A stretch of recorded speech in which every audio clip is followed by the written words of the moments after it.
Bonsoir à toutes et à tous et bienvenue dans notre Facebook Live. Je suis Arnaud Favre, éducateur de rue pour l'ASOA à Ardon et contact à Comté. Un programme sur le thème de la bienveillance a été développé par 3 structures actives au sein de la commune d'Ardon, dont l'association des parents d'élèves d'Ardon, Prève Ardon, qui est la sous-commission de prévention, et l'ASOA, le service d'animation socioculturelle d'Ardon, pour l'année scolaire 2020-2021. Chaque mois, la population pourra participer à plusieurs actions de sensibilisation. Vous trouverez le programme complet sur le site ardon.ch ou sur le profil Facebook de ASOA Ardon. J'ai le plaisir ce soir d'organiser une conférence sur la thématique du burn-out parental avec Madame Laure Jean, psychothérapeute indépendante et spécialisée dans le traitement de l'épuisement professionnel et personnel. Merci de nous accueillir dans notre cabinet.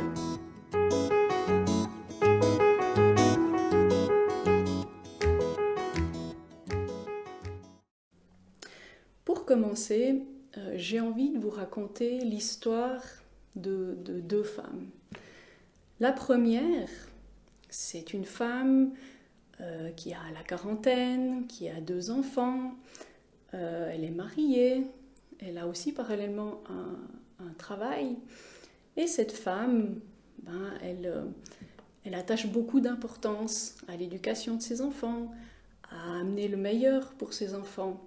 Donc ça veut dire que quand ils étaient petits, elle faisait peut-être les petits pots parce que c'est quand même important d'amener une nourriture saine, donc les petits pots maison. Après, elle a continué justement à amener des repas équilibrés, des choses saines, donc tout ce qui est des apports, des choses bien pour ses enfants. Mais parallèlement, elle a aussi suivi le système scolaire, elle a aidé à l'école.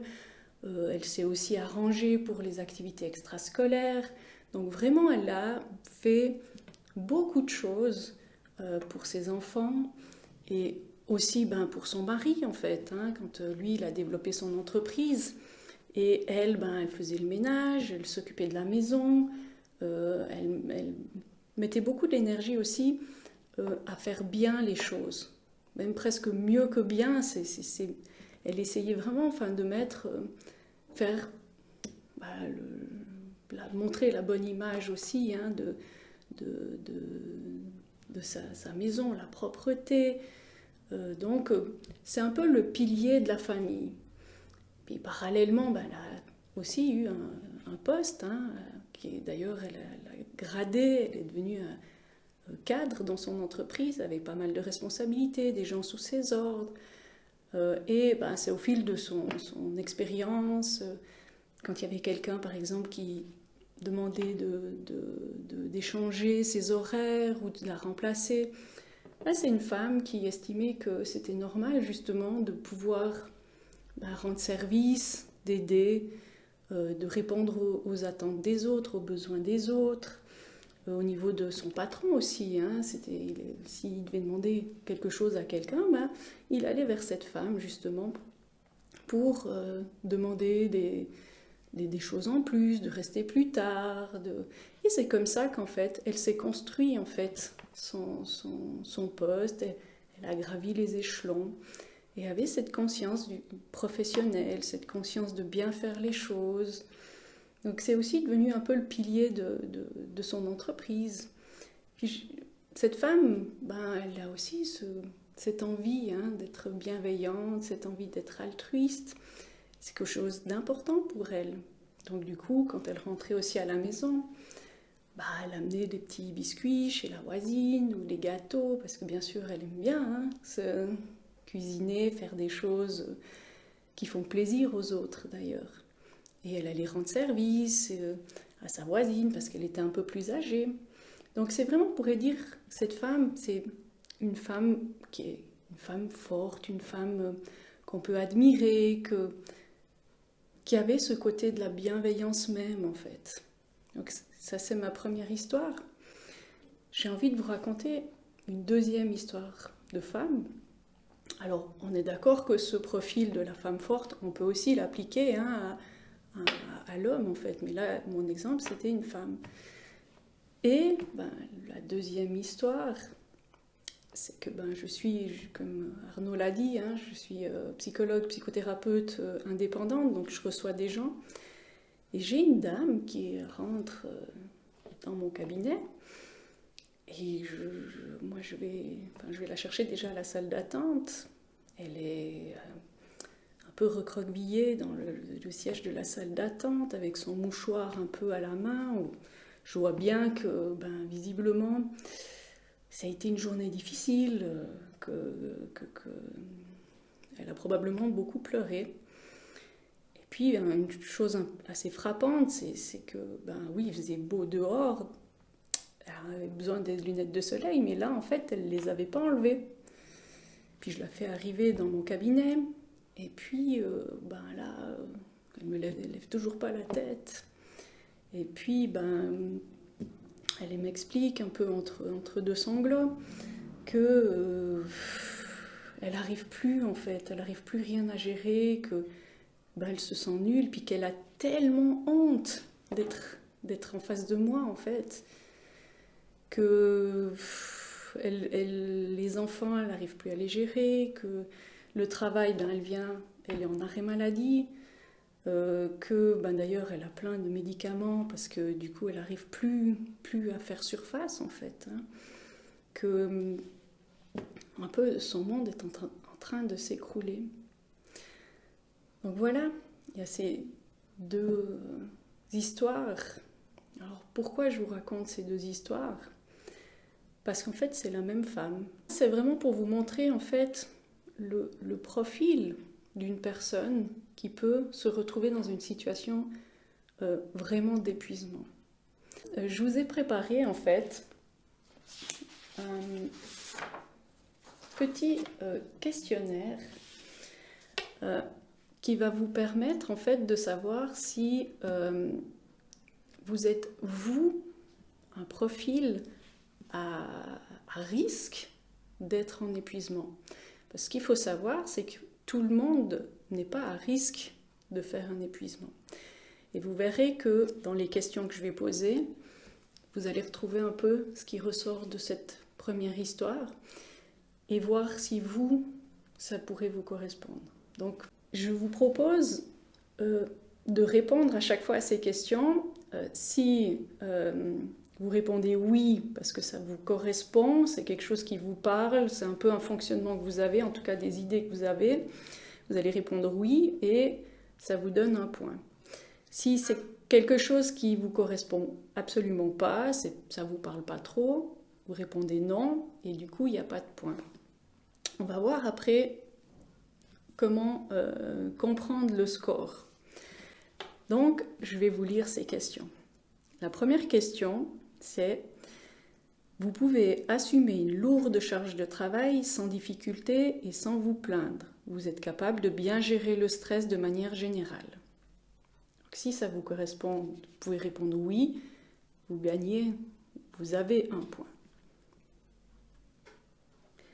La deuxième question: vous êtes exigeant avec vous-même et vous cherchez toujours la perfection. Oui ou non? La troisième question: vous demandez peu l'aide des autres.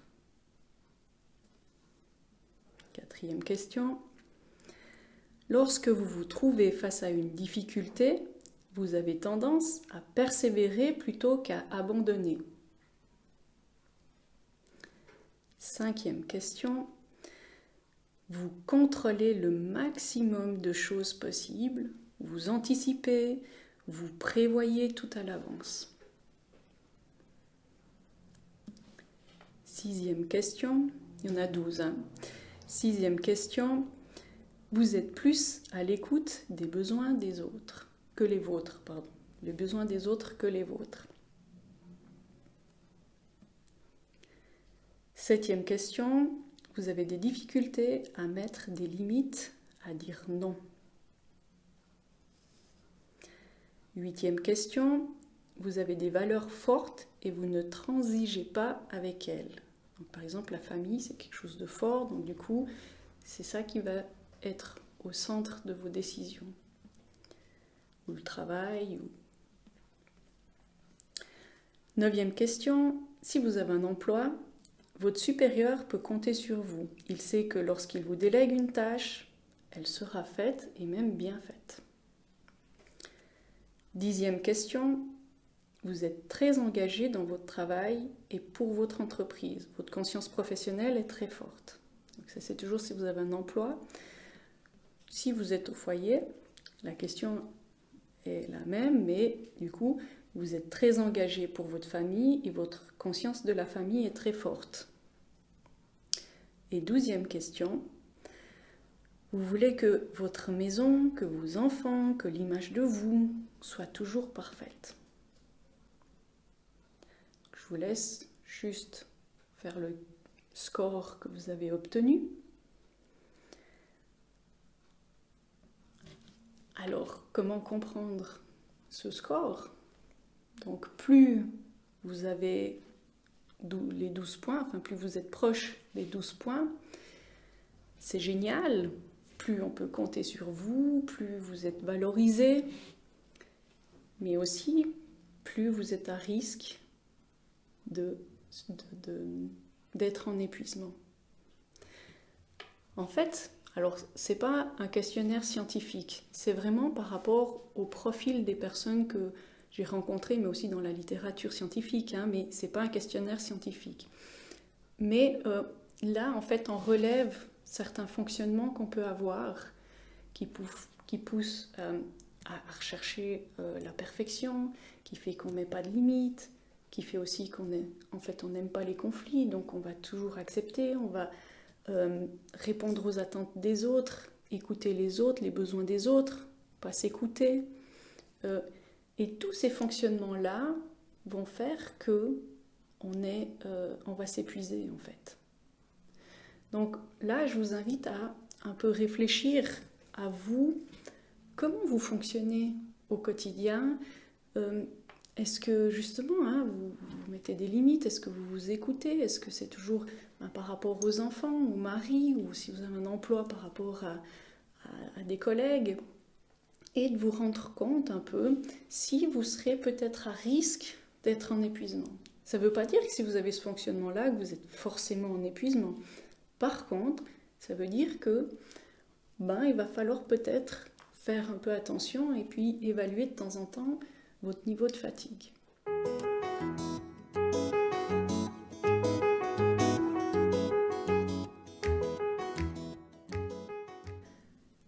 Donc ouais, j'en peux plus.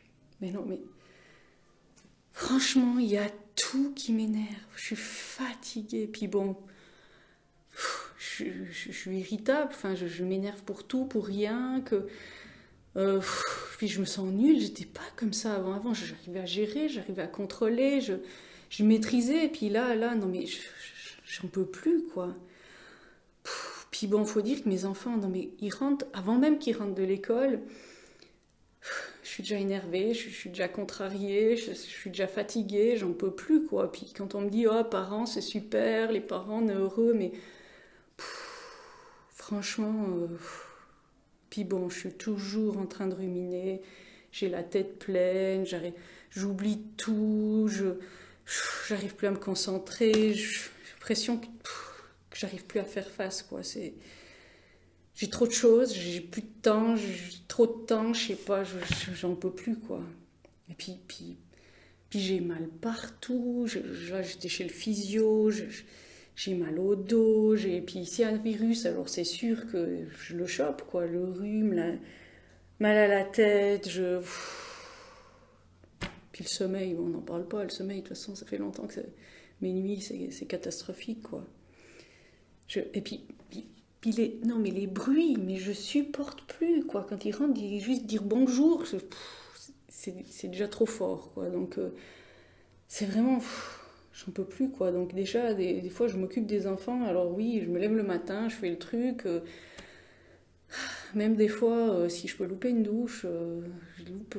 Enfin, voilà, ça devient assez compliqué. Et puis bon, la maison... Avant, je trouvais que c'était vraiment... Enfin, il fallait faire et tout, mais là, j'essaye de tenir, mais c'est vrai que c'est un peu catastrophique. Alors, j'essaye bien de prendre des cafés, hein. Je je consomme là, les cafés, alors ça y va, hein. Puis bon, comme je fume 2 fois plus. Puis je dois dire que le soir, que je me repose, je suis tellement tendue tout le temps que des fois je me prends un verre de vin, quoi. Des fois plus, parce que je suis tellement tendue que moi, il y a ça qui me soulage. Puis bon, il faut dire que la journée, je suis souvent aussi sur les réseaux sociaux, enfin sur les jeux aussi. Là, j'ai mis Candy Crush, je passe beaucoup de temps, du coup, j'arrive plus à assumer le reste, quoi. D'ailleurs, avec mon mari, c'est un peu compliqué parce que il y en a un peu marre, et puis moi, ça m'énerve, et puis bon, pas rien qu'avec mon mari, en fait, même les copines, au début, j'ai essayé d'aller et tout, mais puis elles parlent toujours de leurs problèmes, quoi. Moi aussi, j'en ai. Et puis, voilà, ça devient même pénible. Des fois même que je deviens presque agressive. Là, j'étais pas très sympa avec une copine parce que elle m'énervait, quoi. Donc, en gros, ouais, maintenant, je vois plus personne.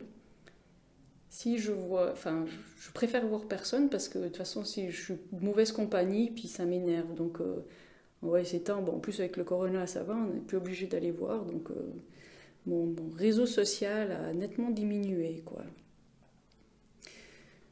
Puis,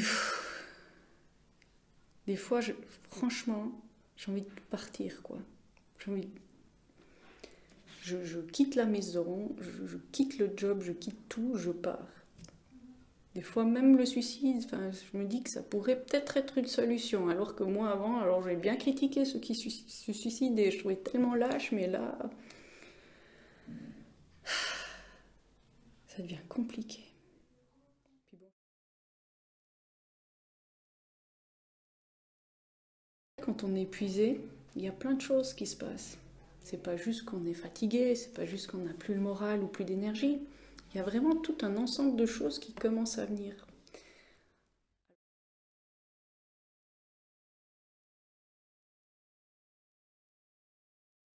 Le niveau émotionnel, il est touché en fait.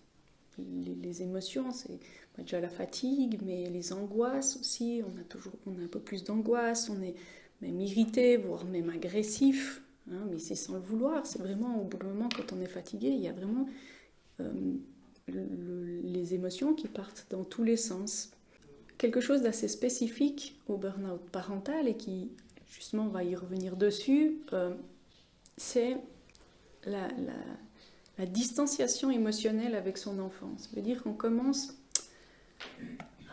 pourtant on l'aime passionnément, mais qu'on commence un peu à se distancer parce que ça devient vraiment pénible. Hein, c'est la phase où quand il rentre de l'école, on en a juste marre, on veut juste être tranquille, on se distancie. Et ça, c'est assez fort dans l'épuisement parental. Aussi de la perte d'intérêt, enfin de plaisir d'être parent, d'être ce rôle-là, on commence à trouver ça même plutôt lourd en fait.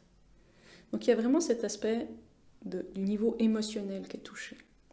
Après, il y a un aspect intellectuel, vraiment ce qui se passe dans la tête. Déjà, il y a les ruminations, elles sont assez constantes. Le côté intellectuel aussi, purement de la mémoire, de la concentration, on commence à avoir des difficultés. Les listes de courses, il faut les écrire parce qu'on ne se rappelle plus rien.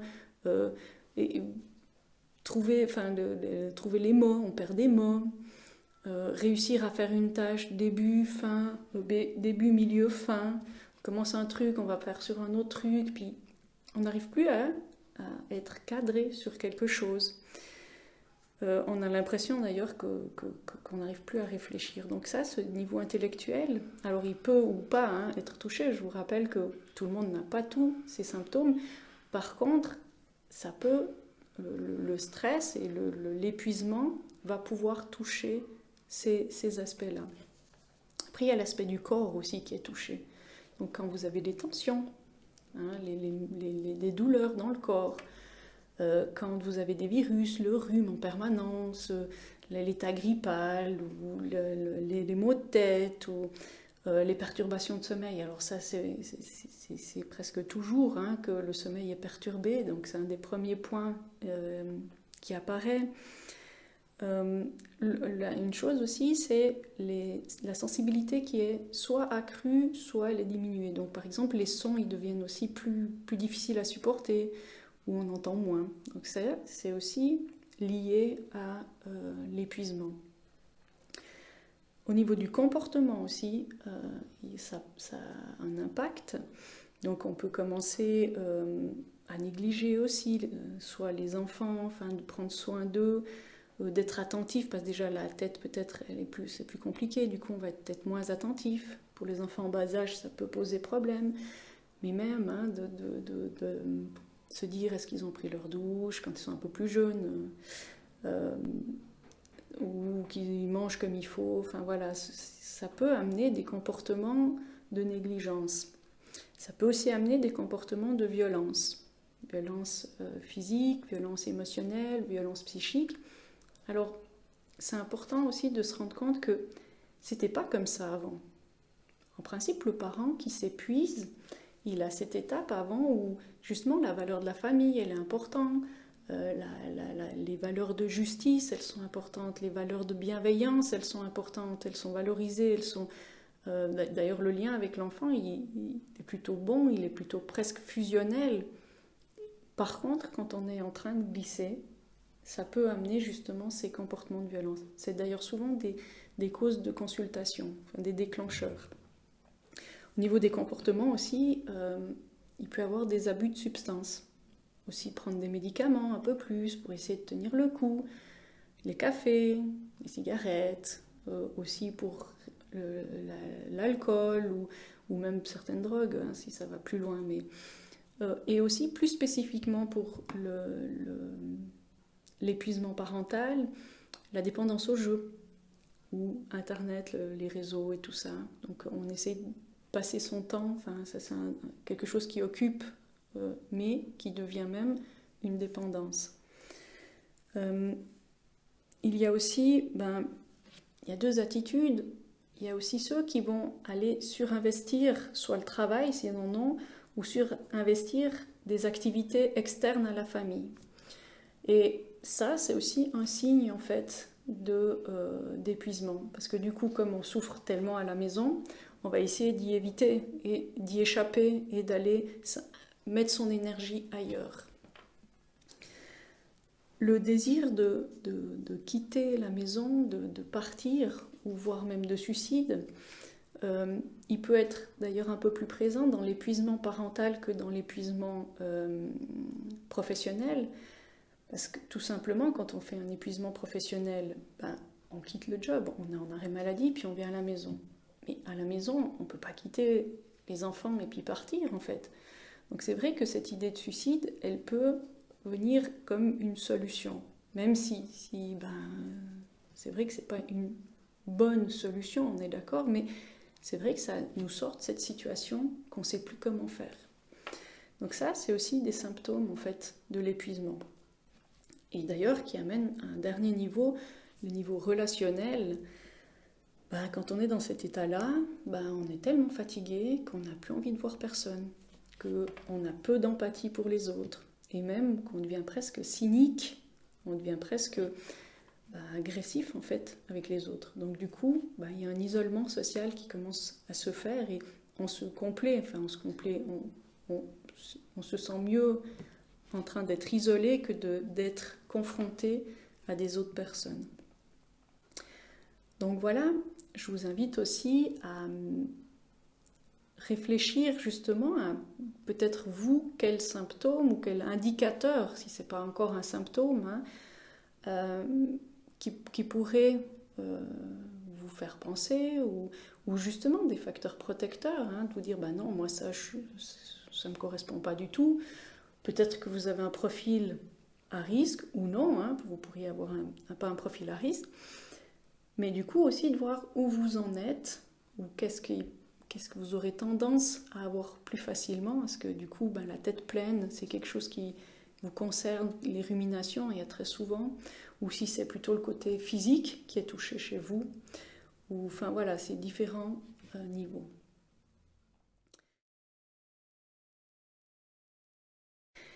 J'aimerais aborder maintenant pourquoi en fait tous ces symptômes sont touchés? Parce que l'épuisement, qu'est-ce que c'est? L'épuisement, en fait, c'est un stress qui est chronique et qui est mal géré à quelque part.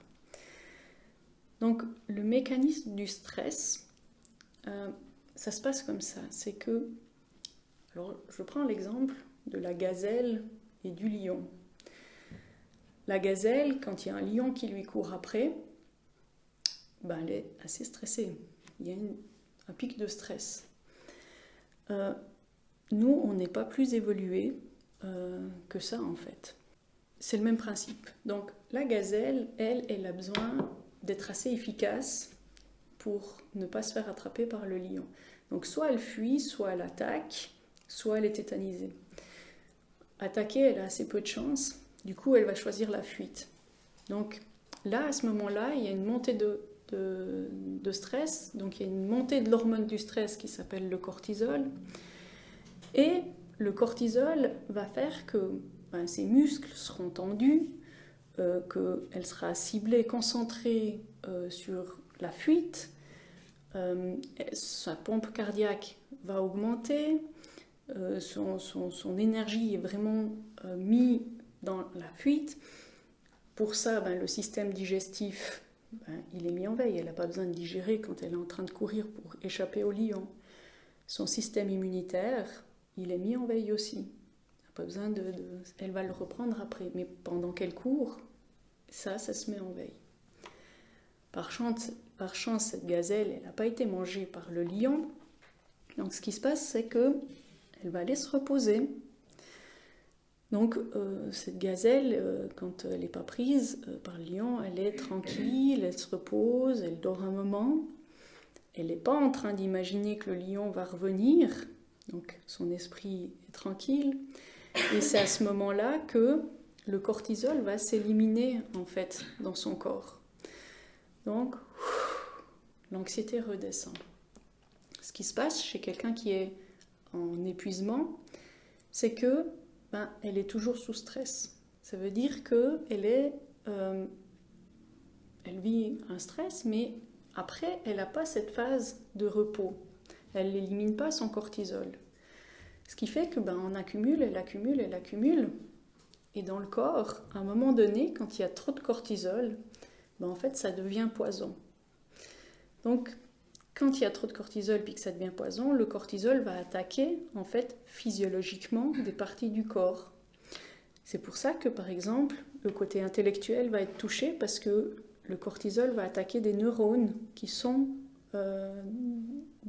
responsables de ces cognitions, ce qui est dans la tête. Des pertes de mémoire, il y a des neurones qui sont détruits par le cortisol. C'est aussi pour ça que beaucoup de gens qui sont épuisés vont avoir des tensions musculaires, vont avoir des douleurs dans le corps, parce que le corps, il est prêt à réagir en fait. C'est aussi pour ça que les problèmes de digestion, il y en a très souvent aussi. Parce qu'en fait, le système de digestion, il est en veille tout le temps.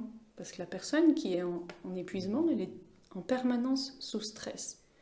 C'est pour ça aussi qu'elle va avoir des maladies et des virus, parce qu'en fait, son système immunitaire, il ne fonctionne plus, quoi.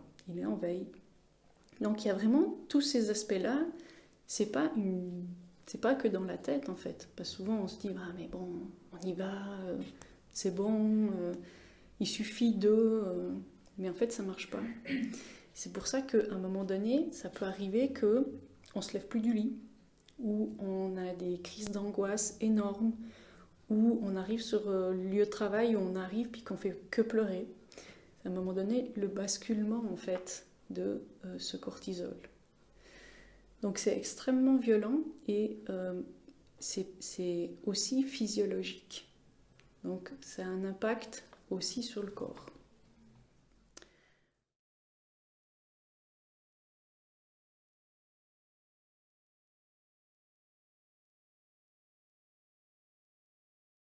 L'enfant, il va percevoir qu'il y a un éloignement émotionnel, il va percevoir que le parent est en train de changer.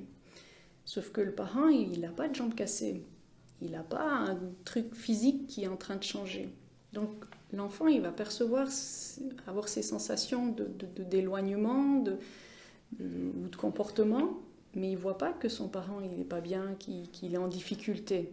Donc là, ça devient aussi assez compliqué pour lui, en fait, à comprendre ce qui se passe.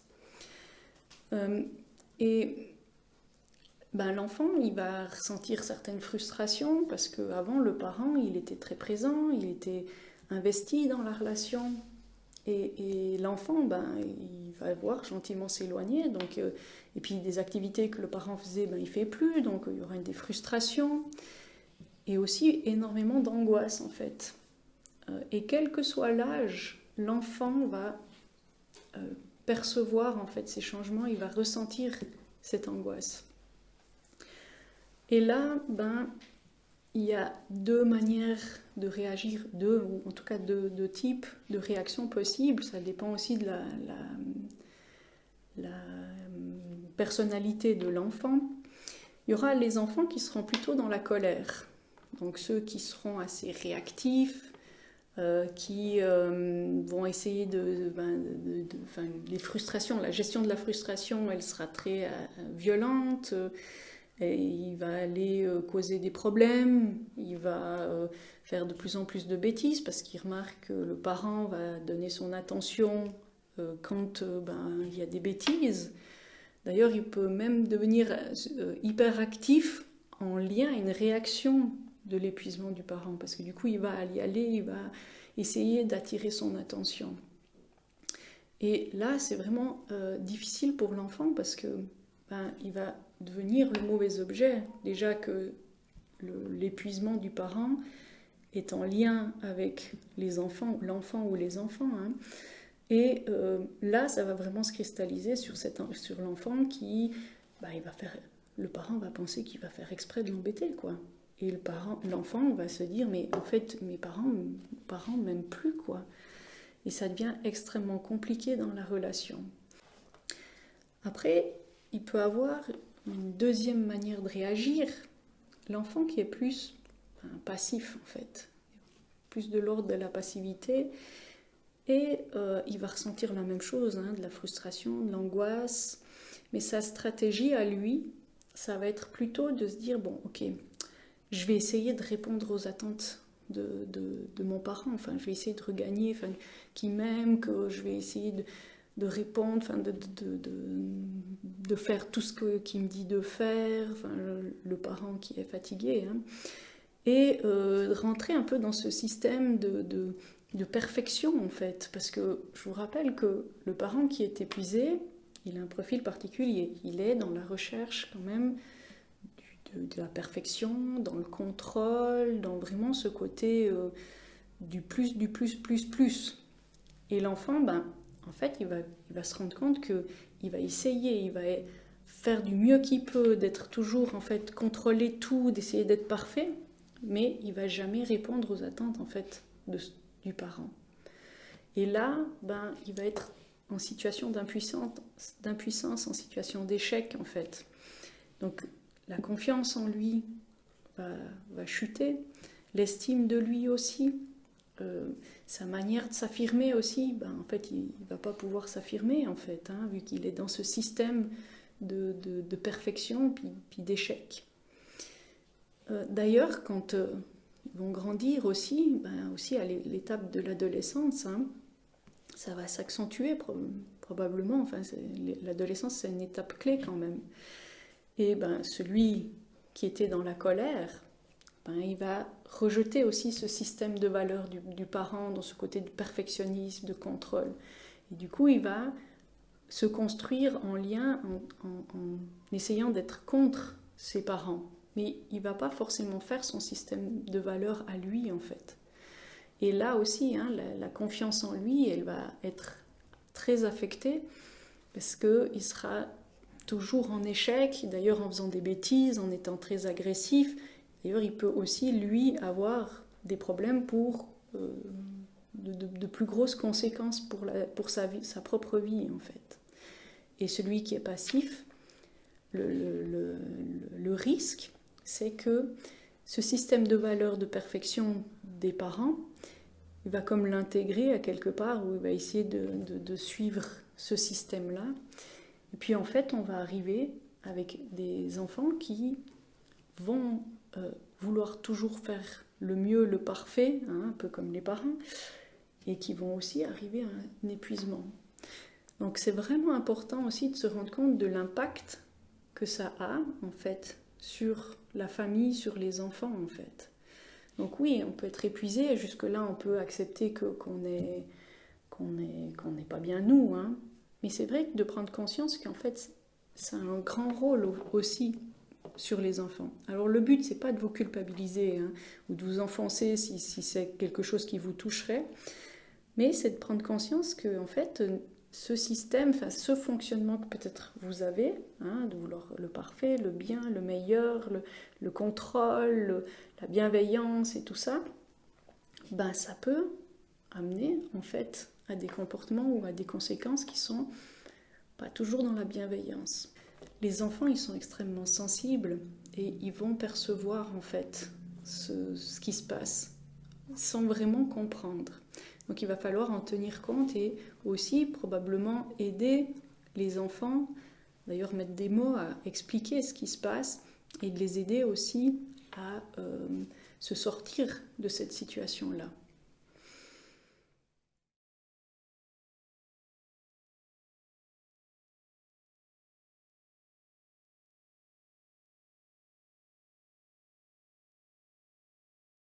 Quand on fait un épuisement, puis qu'on est pris dedans, c'est extrêmement compliqué de réussir à faire un pas de recul et à regarder comment on fonctionne.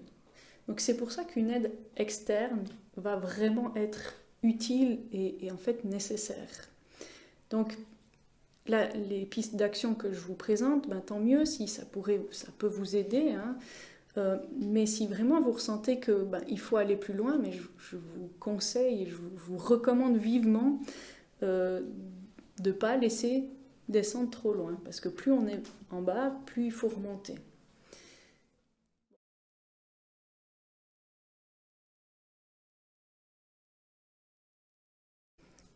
Comment faire pour se sortir de cette situation ? Tout d'abord, je dirais que c'est important que vous essayez de réfléchir, d'identifier, on va dire, la fatigue que vous ressentez. Parce qu'il y a différents types de fatigue. Alors, il y a la fatigue physique qui, celle-là, on la connaît encore assez bien, hein, que quand on va faire un sport, ou on va faire des journées de randonnée, ou qu'on va faire dépenser de l'énergie avec son corps, on rentre et on va se dire, je suis fatiguée, mais ça c'est une bonne fatigue, c'est la fatigue du corps. Ou par exemple, on passe des mauvaises nuits, puis là, je suis pas bien, là je suis fatiguée, mais je sais que c'est un manque de sommeil, quoi. Mon corps est fatigué. Donc c'est la fatigue physique. Après, il y a la fatigue plutôt émotionnelle. Donc la fatigue émotionnelle, c'est plutôt quand les émotions, ça commence à partir un peu dans tous les sens, qu'on a envie de pleurer, mais on ne sait pas pourquoi, qu'on est super stressé, mais il n'y a pas vraiment de raison particulière, ou s'il y a une raison particulière d'être stressé, mais c'est démesuré, ou après il y a des hauts, puis après il y a des bas, puis il y a vraiment un côté où ça part dans tous les sens. C'est la fatigue émotionnelle. Ensuite, il y a la fatigue qui est plutôt intellectuelle.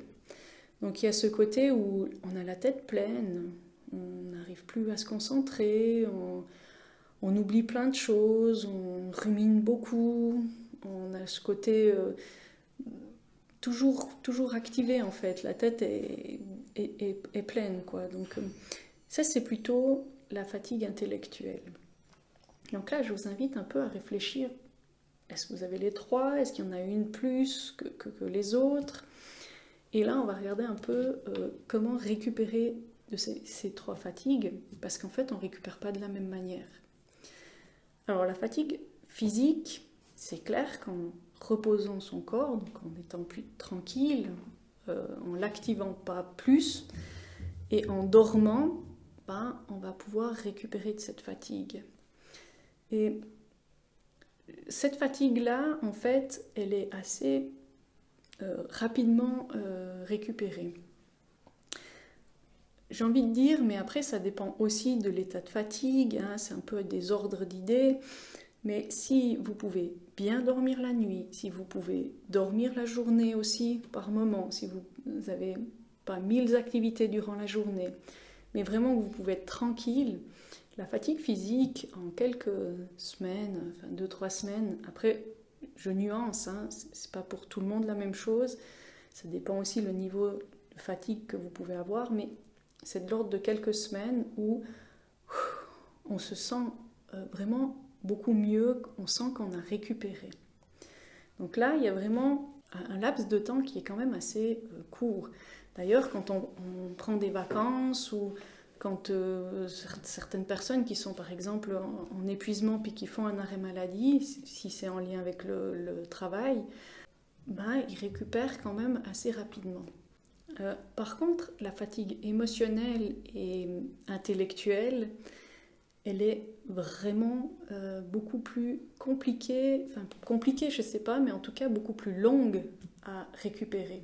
Donc c'est pour ça aussi que, par exemple, les arrêts maladie, ils sont vraiment de plus longue durée quand il y a un épuisement professionnel, ou c'est très long à récupérer aussi quand c'est un épuisement parental, ce côté de cette fatigue émotionnelle et cette fatigue intellectuelle. D'ailleurs, pour la fatigue intellectuelle, il va falloir retravailler en fait tout ce qui est de la mémoire, de la concentration, c'est de refaire ces exercices-là. Parce que je vous rappelle que les neurones ont été détruits, donc on a un cerveau plastique et ça veut dire qu'il va pouvoir récupérer mais avec d'autres connexions neuronales. Donc, repérez un peu où vous en êtes. Et là, pour rentrer un peu plus spécifiquement dans des pistes d'action, il y a quatre pistes qui sont vraiment essentielles et que je vous conseille justement, je vous conseillerais d'essayer d'appliquer au mieux. Donc la première, c'est de retrouver un sommeil réparateur. Donc, dans un premier temps, comme je vous ai dit, si vous êtes fatigué avec cette fatigue physique, il va falloir mettre en place des stratégies pour vous permettre de mieux dormir la nuit et de vous reposer aussi la journée. Alors, c'est vrai que quand on est parent, c'est assez compliqué. Mais là, j'ai envie de vous dire, sur 2-3 semaines, essayez peut-être de faire garder plus souvent vos enfants, sans culpabilité. Ça, c'est important aussi, parce que souvent, on se dit « Ouais, mais je suis à la maison, je ne vais pas faire garder, je suis là. » Oui, mais si vous êtes épuisé, si vous êtes fatigué, vous n'aurez pas le choix, à un moment donné, de récupérer de cette fatigue. Donc, plus vous pouvez faire garder vos enfants, et je vous rappelle qu'ils sont bien plus heureux avec des gens qui peuvent répondre à leurs attentes qu'avec des parents qui sont épuisés. Donc vraiment, je ne vous dis pas qu'il faut faire ça tout le temps, mais par contre, sur un laps de temps, de récupérer de votre fatigue physique, ça va vraiment être indispensable. Une autre stratégie aussi pour réussir à mieux vous reposer, je dis ça la stratégie des « il faut ». Parce que, je ne sais pas vous, mais en tout cas, je sais que moi, quand je me lève le matin, j'ai beaucoup de choses qui me viennent en tête en me disant « bon, aujourd'hui, il faut que je fasse ». Et le problème, c'est que la liste, elle est grande comme le bras, il y a vraiment beaucoup de choses, et puis en gros, on se lève le matin, puis on se couche le soir, et puis on n'a pas eu le temps de se reposer. Donc là, la stratégie, c'est un peu de faire le reset sur l'ordinateur, ça veut dire on éteint tout, et puis on va essayer de remettre des choses qui sont vraiment utiles et qui nous font du bien. Donc là, pendant ces 2-3 semaines où vous pouvez être un peu plus libre, si les enfants aussi sont gardés, c'est de vous poser la question, si vous prenez dans votre to-do list, je ne sais pas si vous la faites, mais en tout cas toutes les choses que vous pensez que vous devez faire, puis de vous poser la question si est-ce que ça peut être reporté à 2 semaines. Si ça peut être reporté à 2 semaines, reportez à 2 semaines. C'est vraiment de se poser cette question, mais il faut faire, mais pourquoi? Donc, par exemple, si je prends le ménage, souvent, hein, mais il faut que ce soit propre la maison. Oui, mais pourquoi? C'est écrit où? Oui, ok, je veux bien que la maison soit propre. Mais si pendant 2 semaines, l'aspirateur, il n'est pas fait, c'est pas dramatique. Parce que de perdre de l'énergie à faire que la maison soit propre, et souvent on me dit, oui, mais je me sens mieux si la maison est propre. Oui, mais en même temps, vous avez perdu énormément d'énergie à le faire. Donc à un moment donné, c'est vraiment de pouvoir sortir. Alors je prends souvent l'exemple aussi du hamster qui tourne dans la cage, dans la roue, puis qui tourne. À un moment donné, ça va être important de sortir le hamster de la roue. Alors c'est pas le but de plus jamais faire votre ménage. Le but, c'est vraiment de prendre ces 2-3 semaines, ou à voir combien, hein. Si c'est une semaine, c'est une semaine, si c'est plus, c'est plus. C'est à vous de voir. Mais pour vous reposer et vous permettre d'enlever ce stress. Hein. La gazelle, elle arrête de penser à tout ce qui va arriver, que le lion peut revenir. Donc c'est de vous poser et de vous poser la question justement, bon, qu'est-ce qui est vraiment utile? Parce que quand on a des enfants, on doit quand même faire à manger, se lever, enfin bref, on a plein de choses à faire, mais du coup, est-ce que c'est utile de faire le repas, le rôti à préparer ou je ne sais quoi qui mijote et tout ça? Allons à l'essentiel. Donc vraiment, à un moment donné, c'est de poser la question, il faut, mais pourquoi? Alors des fois, on me dit, ouais, mais si le facteur, il sonne, il rentre, la maison, elle n'est pas propre. Ok, mais chez moi, le facteur, il sonne et puis il part. Donc en gros, hein, il y a beaucoup de choses comme ça qui, il faut. Et ces il faut, en fait, ils viennent de nous, de nos propres limites, de notre propre exigence. Donc ça va être vraiment important de se questionner là-dessus et essayer d'avoir une période de... On lâche la pression. Donc ça, c'est donc les 2-3 premières semaines par rapport à pouvoir dormir. Après, quand on a récupéré de cette fatigue physique, il y a des protocoles qui sont assez efficaces. Là, ça c'est tiré des thérapies cognitives et comportementales pour justement retrouver un équilibre entre l'éveil et les sommeils. Donc ça veut dire aussi, la journée on ne va plus dormir, par contre on va faire que la nuit on dort. Et quand on se réveille, on se sent reposé. Donc là aussi il y a des choses, mais c'est peut-être pas la première étape. D'abord, si vous êtes épuisé, il va falloir vous reposer. Mais dans un deuxième temps, c'est de retrouver un rythme et un rythme qui va être efficace. Donc, première chose à réguler, c'est le sommeil.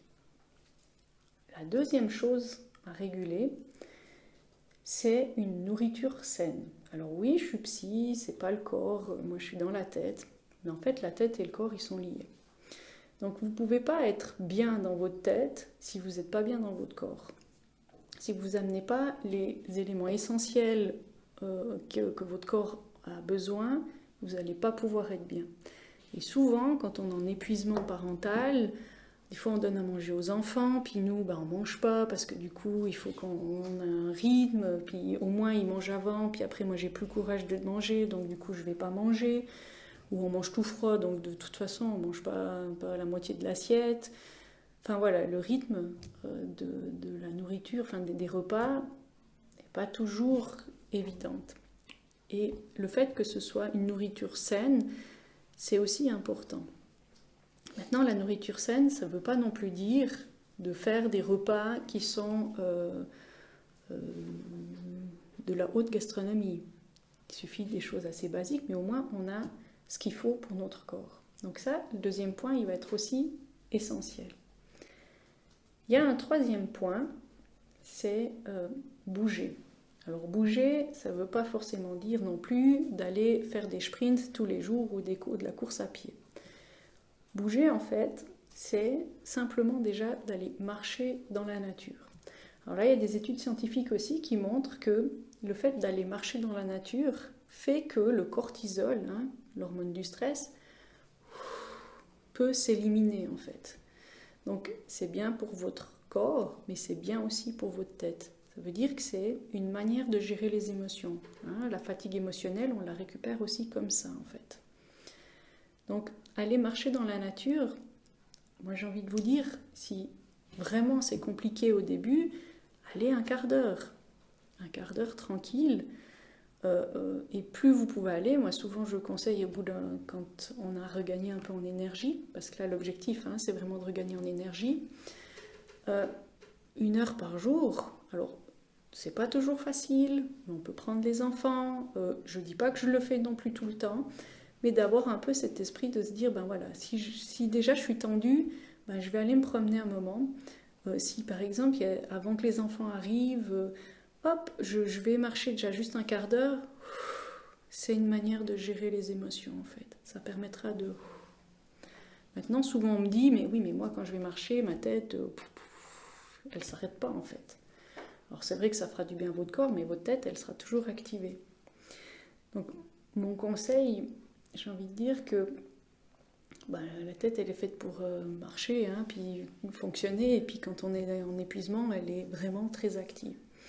Donc l'objectif, ça va être d'essayer de faire passer en fait l'attention des ruminations plutôt vers l'attention sur le corps. Donc là, moi je vous encourage par exemple, quand vous allez marcher dans la nature, regardez le paysage, donc utilisez vos yeux. Alors si vous êtes photographe, faites des photos, ou imaginez que vous avez un appareil photo. Essayez d'écouter les sons de la nature, des choses, vraiment les sons que vous entendez. Essayez d'identifier, essayez de sentir les odeurs, essayez de ressentir des choses, les sensations. Donc là, ça vous permet d'être en fait dans le corps. Donc on en était aux 3. Le sommeil, l'alimentation et bouger. Ça, c'est vraiment pour récupérer l'énergie. L'objectif maintenant, parce qu'on n'a plus d'énergie, mais on n'a aussi plus tellement de motivation en fait. Et là, puis on n'a plus rien envie de faire, ou tout est compliqué. Pour récupérer en fait de ça, au lieu de se dire « Ah, mais j'ai pas envie, donc je fais pas, voilà », qui va accentuer la fatigue d'ailleurs, le but, ça va être que chaque jour, alors de nouveau, c'est pas une exigence, mais c'est une piste d'action, d'introduire quelque chose, une activité, un moment qui va vous faire plaisir, qui va remettre un peu de sensation de bien-être dans votre journée. Alors il y en a beaucoup aussi qui se disent « Ouais, mais moi, j'ai pas le courage, et puis en plus, je sais pas quoi faire. Enfin, je sais plus, j'ai tellement pensé aux autres, à tout le monde, que même quand j'ai du temps, je sais pas quoi faire. » Alors ça, c'est aussi assez normal, parce que jusqu'à maintenant, probablement que vous avez fait passer les autres avant vous. Et que, du coup, pour vous, vous n'avez plus fait grand-chose. Donc c'est vraiment à ce moment-là, maintenant, ça va être vraiment important de réintroduire des petites choses. Alors moi, j'aime bien prendre mon exemple du café, c'est que j'aime bien boire mon café. Je l'ai associé d'ailleurs à pause, donc du coup à relâchement. Sauf que quand j'ai aussi 2 enfants, souvent il est à moitié bu, ou il est tiède, ou je me promène avec ma tasse de café, et puis quand j'arrive au bout de mon café, j'ai pas l'impression de l'avoir bu.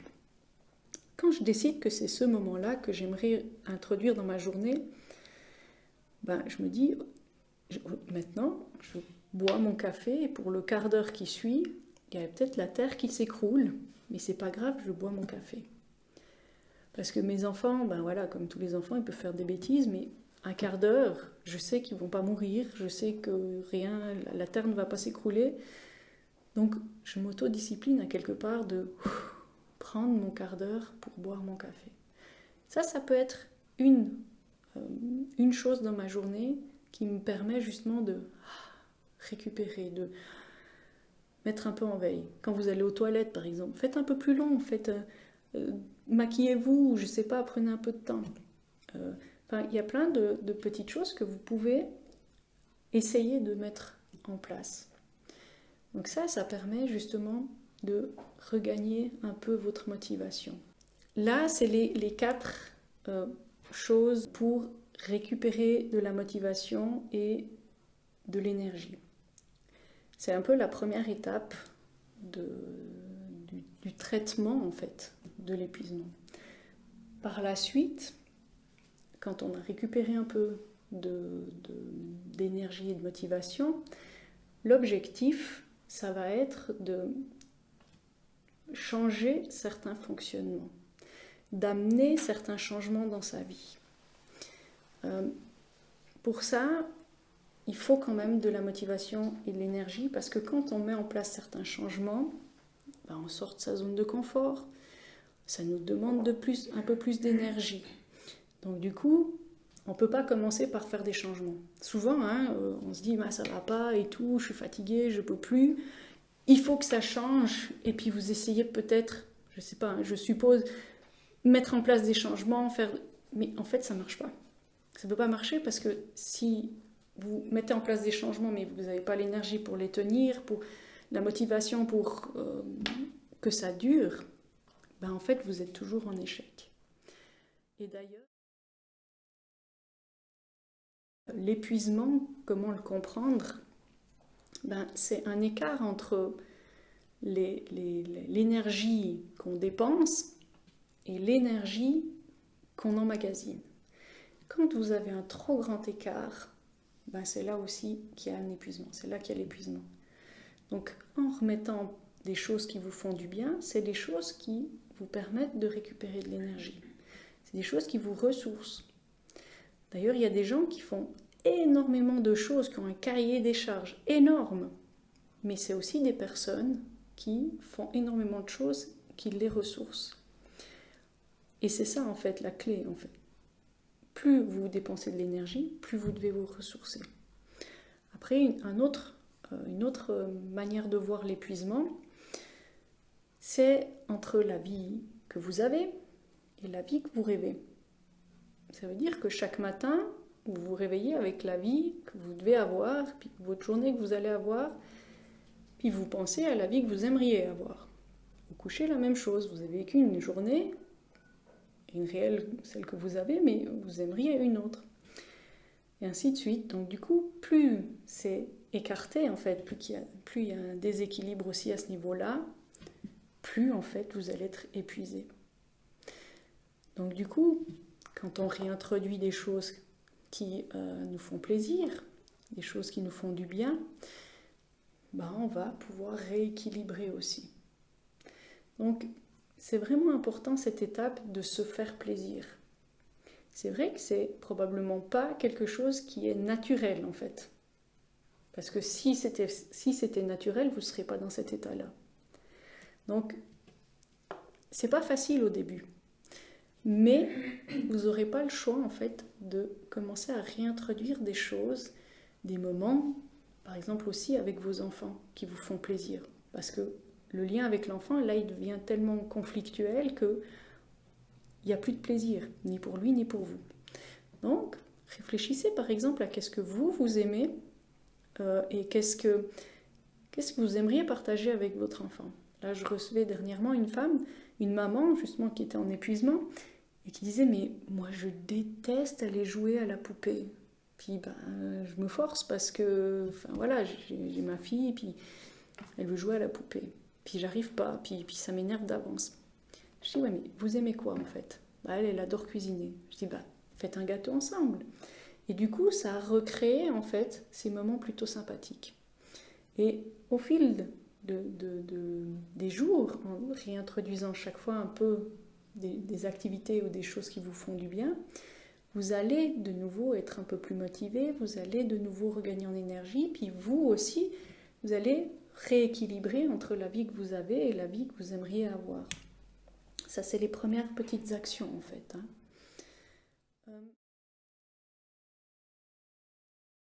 Quand on a regagné en énergie, quand on a regagné en motivation, on va changer certains comportements. Et ces comportements-là, ou ces fonctionnements-là, c'est du type connaître ses propres besoins. Alors besoin, c'est pas besoin d'aller aux toilettes. Oui, besoin d'aller aux toilettes, manger, on est d'accord, mais besoin de tranquillité, besoin d'être reconnu, besoin d'être en vacances, besoin d'aller à son rythme. besoin par contre d'être utilisé dans son potentiel. Il y a plein de sortes de besoins. Donc du coup, il y a tous ces aspects-là qui vont être justement travaillés et ça va être important d'apprendre à reconnaître ses besoins. Reconnaître aussi ses limites, de savoir jusqu'où on accepte et jusqu'où on n'accepte pas. Ce qui veut dire aussi apprendre à dire non, ce qui implique aussi du coup savoir s'affirmer. C'est souvent, on n'aime pas être dans le conflit parce qu'on se dit non, mais bon, quand même, c'est pénible. Et puis je vais quand même, si je réponds là, je risque d'avoir des problèmes. Mais en fait, vous allez vous rendre compte que non, en fait, quand on est affirmé, quand on dit les choses, les gens, en fait, ils comprennent. Et c'est comme ça, en fait, que... Alors là, on est sorti de la tête de l'eau et on est en train de nager. Ça ne se fait pas tout seul. C'est vraiment... C'est pas facile, un épuisement. C'est même, j'ai envie de dire, un enfer. Par contre, quand vous arriverez à prendre soin de vous, vos besoins, à créer votre vie justement en fonction de vos envies, à pouvoir mettre des limites, à pouvoir dire les choses et être entendu, là on arrive en fait sur l'île paradisiaque en fait, ou ce que vous voulez comme image, mais qui est important pour vous. Moi j'appelle souvent ça ma vie de rêve. Mais c'est vrai qu'il y a tout un parcours et c'est pas évident, mais souvent le retour que j'ai des personnes que je suis, c'est que en fait ils sont bien contents en fait d'être passés par cette étape-là, même que ça a été extrêmement difficile, mais en fait ils ont vraiment évolué et toute leur manière de rechercher le meilleur, de rechercher, d'être une personne, un pilier de la famille, un pilier de l'entreprise, un pilier du quartier, ils ont gardé ça. Mais ils ont adapté leur vie en fonction de eux aussi, en fait. Ça va être vraiment important maintenant d'être bienveillant, mais d'abord envers vous.